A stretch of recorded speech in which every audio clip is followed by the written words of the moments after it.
Hello, everybody, and welcome to the Tip of the Ice-Burgh podcast, your home for Pittsburgh Penguins news and analysis. You can find us on YouTube at Tip of the Ice-Burgh, or you can catch us anywhere you get your podcast from. We got a great show for you guys today, but before we get into that, it's a big week across the NHL and specifically for the Pittsburgh Penguins as it's trade deadline week. We've gotten a couple moves here and there to kind of heat things up. We got Gus Nyquist going from the Nashville Predators to the Minnesota Wild. We got Spencer Knight and Seth Jones getting swapped with a first-round pick being involved between Florida and Chicago. And many people believe, myself included, that sooner rather than later, the Pittsburgh Penguins are going to get in on the action. They are firmly in the camp of sellers at this year's deadline. So we'll see who remains on the roster by that 4 p.m. deadline on Friday afternoon. Keep locked into Tip of the Ice-Burgh on YouTube for all of your updates during trade deadline week. We'll try to present as many breaking news and emergency podcasts as possible as trades trickle in throughout the week. But like I mentioned, we got a great show today. No trades to talk about, but a little bit of roster movement by the Pittsburgh Penguins, swapping a pair of goaltenders between the National Hockey League and the American Hockey League levels. I'll give you my Pittsburgh Penguins power rankings for week 21 of the NHL regular season. But before we get into all of that, we have to start with the biggest news coming out of this weekend for the Pittsburgh Penguins. It was a failed weekend if you're looking at it wins, losses wise. Penguins go 0-2 in their back-to-backs on Saturday and Sunday. I guess 0-1-1 as they get the pity point in that wild affair against the Toronto Maple Leafs. But something else came out of that matchup against the Toronto Maple Leafs, and that is Sidney Crosby continuing day in, day out, week in, week out. He just makes history, plain and simple, pretty much every single week. He was putting on a clinic on Sunday, specifically in the first period. He played a good game, but in that first period, he had 1 goal and 2 assists as the Penguins roared back from a 2-0 deficit early in that one. They ultimately fall 6-5 in overtime to the Toronto Maple Leafs, but Sidney Crosby can kind of put a feather in his cap because in that game alone, he surpassed 2 separate NHL legends on 2 separate NHL all-time scoring lists. First and foremost, he had 1 goal in this game. And with that goal, he passed Bobby Hull for 18th all-time on the NHL's all-time goal scoring list. He now has 611 in his career, and he's 14 behind former teammate Jarome Iginla and former Colorado Avalanche captain Joe Sakic. That would tie him for 16th all-time on the NHL's all-time goal scoring list. Goal scoring has been weird for Sidney Crosby this year because he came into the year, everybody expected him with the departure of Jake Guentzel and the lack of a replacement of Jake Guentzel. Everybody thought, all right, Crosby is going to duplicate what we saw last year when he put up 40-plus goals. That just wasn't the case. He struggled to light the lamp early in the season. Now Rickard Rakell was doing it. Brian Rust was doing it for him. The power play was clicking on all cylinders, and Crosby wasn't necessarily the end-all, be-all when it came to the goal scoring on that power play. So everybody looked around and said, well, Sid's in facilitator mode. Is there something wrong with that? No, because that's what he's been in his career. He was a pass-first player throughout his entire career, and that just echoed this season as well. But as of late, Sidney Crosby has turned up the heat a little bit on the goal scoring. 7 goals in his last 13 games played, which would, over 82 games, put him on a 44-goal pace. So this is exactly what we expected to see coming into the season. He's been doing that over the last couple of weeks leading into the Four Nations face-off, and now, of course, coming out of the Four Nations face-off. Crosby continues to light the lamp, and he continues to climb the all-time goals list. And again, for a player, like I mentioned, that has been a pass-first player for his entire 20-year career, he's been able to put up massive goal numbers at the same time, which is why everybody calls him one of, if not the best, all-around hockey players that there has ever been. Now, speaking of all-around hockey players, he didn't just pass Bobby Hull on the all-time goals list. He had 2 assists in Sunday's game, and with that, he tied and then passed Mr. Hockey, Gordie Howe, on the all-time NHL assists leaderboard. Crosby now sits with 1,050 assists on his career, 1 ahead of Gordie Howe, and now 13 behind Steve Yzerman for 9th on the all-time list. So Sidney Crosby continues to amaze. I mean, there's not enough words, there's not enough adjectives to describe what it's like watching Sidney Crosby make history night in and night out. And I understand that the Pittsburgh Penguins are one of very few teams that have no hope going into the trade deadline of going on a run and making the playoffs. But at the same time, you still got to tune in every single game simply because of the brilliance of number 87. So shout out to Sid. I know this is not a consolation that he cares for very much, but at the end of the day, as a fan, as somebody that's following this team, it's nice to watch. It's a nice consolation for us as we watch a team struggle to win, but still be able to put up some historic moments and historic numbers in the case of some of their best stars. They did make a move earlier today, the Pittsburgh Penguins did, swapping goaltenders between the NHL and the AHL. That's right. Tristan Jarry is back. The Penguins swapped Joel Blomqvist for Tristan Jarry, sending Blomqvist back to the American Hockey League after this extended stint and a rough game against the Toronto Maple Leafs. And if you look at Joel Blomqvist since he came up in favor of Tristan Jarry a few weeks ago, it's been a rough go of it just all in all. 1-4-1 record, .854 save percentage, and again, culminating with that game against Toronto where the defense wasn't great, but he gave up copious amounts of leaky goals. I understand that there were multiple breakaways late in the second period, and that's what led to the Toronto Maple Leafs taking the lead with 0.1 second to go. But one, you need to make a save at some point. And two, you look at those first two goals, and they fell squarely on the shoulders of the young Finnish netminder. Now, I do have a theory here, because I've seen a couple people online saying, yeah, it's what's best for Blomqvist. They need to send him down. He's not ready for the NHL level. And while you might not be entirely off base there, my gut feeling is this is simply to get Blomqvist eligible for the American Hockey League Calder Cup playoffs. For those who don't know, for a player to be eligible to play in the Calder Cup playoffs, they have to be on the American Hockey League roster on trade deadline day. The Penguins are leaving. They're going on a road trip. They're taking on Colorado tomorrow night, and then they will go to Vegas, which is where they will spend the rest of the time leading up to and then playing the night of the NHL trade deadline. You don't want to be switching goaltenders mid-road trip. So to me, this feels more like we're going to send Blomqvist down, get him eligible for the AHL playoffs, because remember last year when the Penguin season ended, Kyle Dubas said he was very intrigued to watch Joel Blomqvist in the American Hockey League playoffs last year, wanting him to go on a run and play in playoff hockey. Now, that didn't work out all that well, simply because Wilkes-Barre Scranton was booted from the playoffs in 3 games, but there's going to be another chance, and going to be a chance to play deeper into the playoffs, as Wilkes-Barre is a much more competitive team this year. Maybe that's what it is. And to me, it's my gut feeling, because I don't think the Penguins have any interest in seeing what Tristan Jarry has to show, because Jarry in and of itself hasn't been good at the American Hockey League. Heck, he's barely played since being sent down to the American Hockey League. He did play last week, and you want to know what happened against the Hershey Bears? Wilkes-Barre got up to a 3-0 lead. Wilkes-Barre lost 5-3 with Tristan Jarry in the net. He blew a 3-goal lead in the American Hockey League. This is not a guy that I think the Penguins are interested in seeing what he has at the NHL level after what he learned at the American Hockey League level. This to me feels like more than a paper transaction, because Tristan Jarry will be there on Tuesday night in Colorado. He will be dressed likely as the backup to Alex Nedeljkovic on Tuesday against Colorado. And I would imagine he sticks with the Pittsburgh Penguins for the duration of this quick 3-game road trip.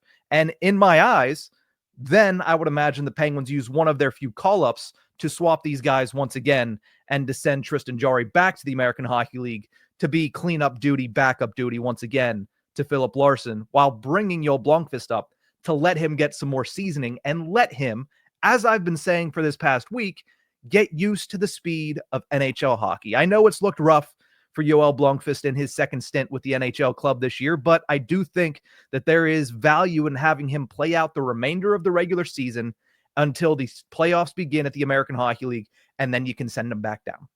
Because I think he needs more action against the NHL caliber players. I think there's not much left for him to learn at the American Hockey League. I think if he's going to grow, it needs to be through playing time at the NHL level. That's just my opinion. Let me know in the comment section if you think I'm on the right basis, if you think I'm on the right track with this swap between Tristan Jarry and Joel Blomqvist.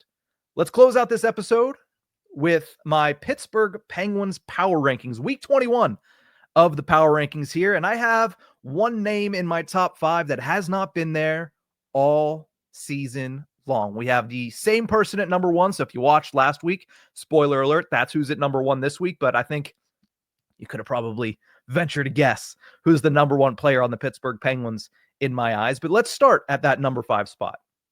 Previously unranked, never ranked before. That's Phil Tomasino. Now, Phil Tomasino has really impressed me since the Four Nations break. He's been stepping up in the defensive zone. He's been playing kind of anywhere the Penguins have asked him to play. A lot of third-line minutes. More recently, he's been playing next to Evgeni Malkin on the second line since Michael Bunting bowed out due to his appendicitis. And I thought Sunday was kind of the icing on the cake. Now, Tomasino has found the back of the net more frequently since the Four Nations break than he did going into it. 2 goals, 2 assists in 6 games since coming back from that break.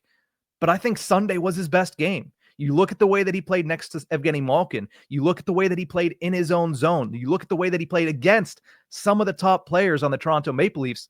I was very impressed with Phil Tomasino's performance on Sunday. And because of that, matched with the fact that he's been doing it now consistently for about a week and a half, 2 weeks, he looks to be like one of the players that are stepping up, realizing the situation that he's in and saying, if I play well, I'm going to be set up in a great position to start next year on this NHL roster, because right now it's make or break for a lot of these guys. Phil Tomasino is one of them.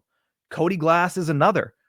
If these guys want to stay at the NHL level for the remainder of this season and moving forward, they need to perform. And I think Phil Tomasino has stepped up well with that in mind. So he's going to be my number 5 player this week. At number 4, up 1 spot from last week, it's big game Brian Rust. He had a huge performance against the Toronto Maple Leafs. 3 points, 1 goal, 2 assists. And I think in that game, and a little bit so in the game against the Boston Bruins, you kind of started to see that he's finally looking like he's back to full strength. Now, he missed time due to injury going into the Four Nations break. He missed the 2 games coming out of the Four Nations break due to illness. And you could tell in those first couple of games, the game against Philly on Tuesday, the game against Philly last Thursday, that he just wasn't quite 100%, that he was still getting his feet underneath him because he hadn't played an NHL game in over 2 calendar weeks. Now he's starting to look like big game Brian Rust once again. That beautiful goal that he scored on Joseph Woll on Sunday, where it seemed like it was turning the tide of the game a little bit there in the second period. That was classic Brian Rust. Protect the puck, power move, and just bury it behind the goaltender, outweighting him at the back post. I thought it was a really solid play by Rust, and I think that was kind of the clear indication, if you're looking for that one play that really put the stamp of approval on Brian Rust is back to full health. That's the one that I'm looking at. So Brian Rust bumps up 1 spot to number 4. Sticking at number 3. And this guy, man, I can make a case for number 2, but somebody else has just played that much better in the weeks since the Four Nations face-off. Number 3, I'm going with Ricky Rax, Ricard Raquel at number 3. He's staying red hot. 3 goals in the last 2 games played for the Swedish forward, and he's back on pace just like that to smash, not pass, but smash his career high in goals. Right now on pace to score 37 this season, which would be an increase from 34, which is his career high from the 2017-18 season, I believe, with the Anaheim Ducks. He's had an absolutely tremendous bounce back season for the Penguins, and he's one of those players that there's a chance he's not on this roster come Saturday morning. There's a chance he's not on this roster come, I should say, Friday night in Vegas. Now, would that be a shame? 100%, because the magic that he, Rust, and Crosby are making is worth the price of admission. It is one of the few things that you can count on going into a game for the Pittsburgh Penguins, is that those 3 are going to put on a show. It'd be a shame to see one of those 3 get shipped out of here, but at the same time, it might just have to happen. This is a rebuilding team after all, and his stock is never going to be higher, except for maybe in the offseason. If he sticks this out for the remainder of the year, the salary cap goes up, his stock probably goes up a little bit more too. So you have to weigh those options. I'm sure that's exactly what Kyle Dubas is doing. Number 2 and number 1, the 2-headed monster. Let's start with number 2. Evgeni Malkin, up 2 spots from last week where he checked in at number 4 after coming back from injury. He has soared right back up these rankings after coming back from injury. To me, his performance in the last week and a half is a statement. He is making a statement to say, everybody that wanted to bury me after I struggled between my injuries in early January and late February. Those injuries happened. In between that, he had 10 points in 20 games, and everybody said, well, it doesn't quite look like Gino is himself anymore. It looks like Father Time might be catching up to Gino. It looks like Gino, late in the season, in his age 38 year, is succumbing to his legs being absolutely wiped out from under him.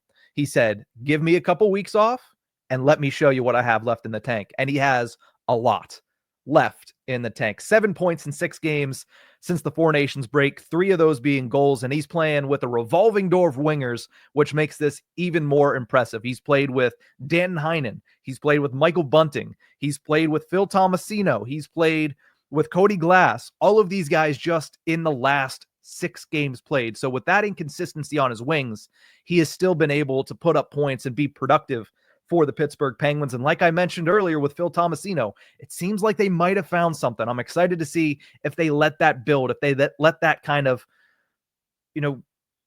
if they let that build. I think that's the best way to put it. I was trying to think of a smarter word, but I'm not a smart person. So let's just move on from that one. But Evgeni Malkin has been extremely impressive over the last couple of weeks, something that I would love to see him carry out throughout the remainder of the season and give him that full off season left, going into what many, myself included, are projecting as his last year in the NHL, year 20 for Evgeni Malkin, with full set of legs and all the confidence in the world, because he absolutely crushed the month of March and early April. That's what I want to see, and I'm hoping to get it from Evgeni Malkin. At number 1, you guessed it, it's obvious, it's Sidney Crosby. He's on a collision course with more history. We started the show with Crosby making history. We're going to end it with Crosby projected to make history. He is 15 points away from that point per game record, currently tied with 19 point per game seasons with the great one, Wayne Gretzky. He scores 15 more points this year in, I believe it's 19 more games.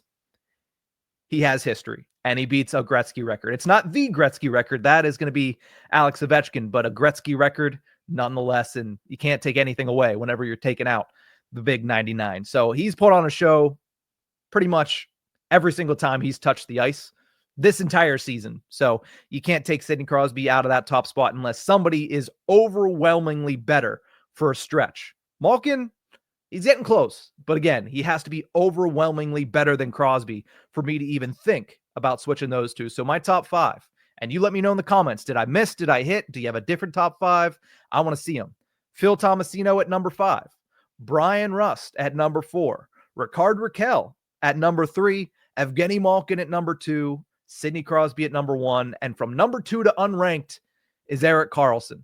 He's an electrifying player when he wants to be, but when he doesn't want to be, he does things like we saw at the end of the second period where he turns the puck over and Matthew Nye scores with as little time as humanly possible left on the clock. It's a horrible play by Erik Karlsson. It is a weak pass that he tried to send over to Evgeni Malkin, and of course, neither him or Malkin did enough to get back in front of the youngster Matthew Nyes. But that's where I have it.